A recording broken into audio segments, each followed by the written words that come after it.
Grit. I mean, that's it. It wasn't easy. I think both teams were coming in a little fatigued. The style that they play is rough, rugged, physical, a lot of hands, a lot of grabbing, holding. So it wasn't going to come easy for us tonight. But I couldn't be more proud of these guys to show that resiliency, show that mental toughness, because we had some tired guys out there. But they figured out a way, to manipulate the game so that we could play it at our speed and play it into our favor to win the game. So I couldn't be more proud of them for the way they showed up tonight on a tough back-to-back. A ton of minutes, the travel, what time you get in, so give our guys a ton of cred for what they were able to do tonight, because this was not easy.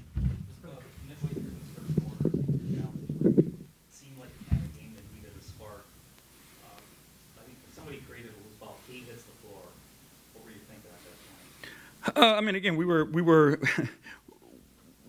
were in a desperate mode without a panic. And, you talk about leadership, you talk about understanding the moment and what that was going to push the rest of the group to do. When a guy like Cade, you're a leader, goes and is willing to dive on the floor, nobody else, can see a loose ball on the floor or an effort play that needs to be made and not go out and make it. I just, again, I've been amazed by his understanding and his recognition of the moment and his impact on each and every moment. And again, I'll say it and say it and say it, but we could not be more fortunate than have a guy like him here leading this show. Coach, it's been a couple of weeks since you guys have played here, since before the All-Star break. Seems like every time Cade took the floor, the crowd got behind that.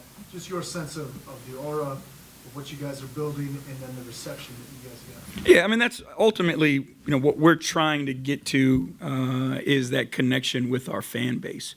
I genuinely believe that, through professional sports teams, college teams, whoever it may be, when you can find that bond between the team and the fan base, it can become unique and become special. I know for a fact, after having, played against these teams, just growing up in this league, I know, how proud of the team these fans can be and how they get behind their teams.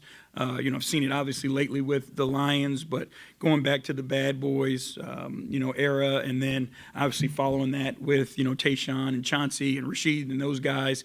I know how much this team means to this city. And, when our guys are playing at the level that they're playing at, they're not doing it for themselves, and they understand that. So, we need our fans, and we love it when they're in the building. They've got our back, and it just brings a different vibe to the group because we want to make them proud. Coach, you mentioned fatigue and you mentioned leadership. And more so in the first half, what did Tobias Harris bring to this team? Because it seemed like he's the one that kind of kept them afloat.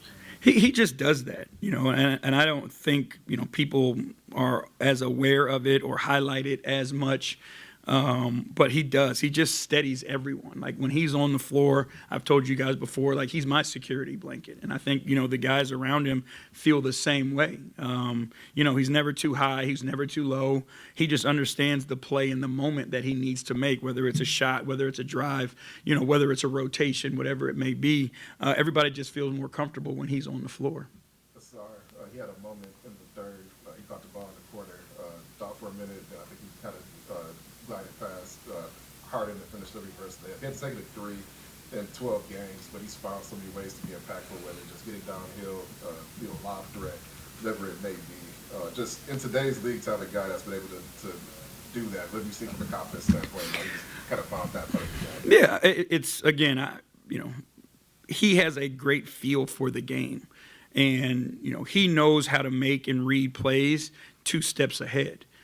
You don't make those plays, cutting, those types of slashing plays without recognizing where the defense is, where they're getting ready to shift, where the ball needs to go, and then how do you find your space. So I think he does a great job of just reading the game and figuring out what's in front of him.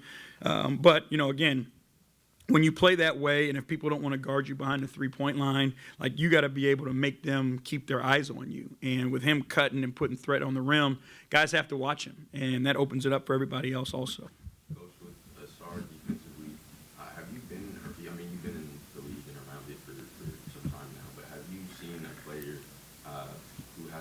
ability to kind of anticipate where the opposing player is going to be offensively. He seems to understand angles better than most people and has like real serious quick twitch. Yeah, I mean, the athleticism, it's off the charts. I cannot tell you, a guy that I've been around that has the size, the speed, the explosiveness that he has. But you mix that with his intelligence and his instincts, and that's why he's able to do the things that you see him do, right? Like, if you're always reacting, you don't get deflections or steals or getting passing lanes.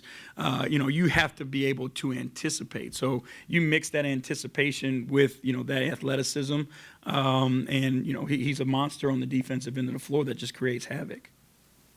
Appreciate y'all. Thanks, Coach.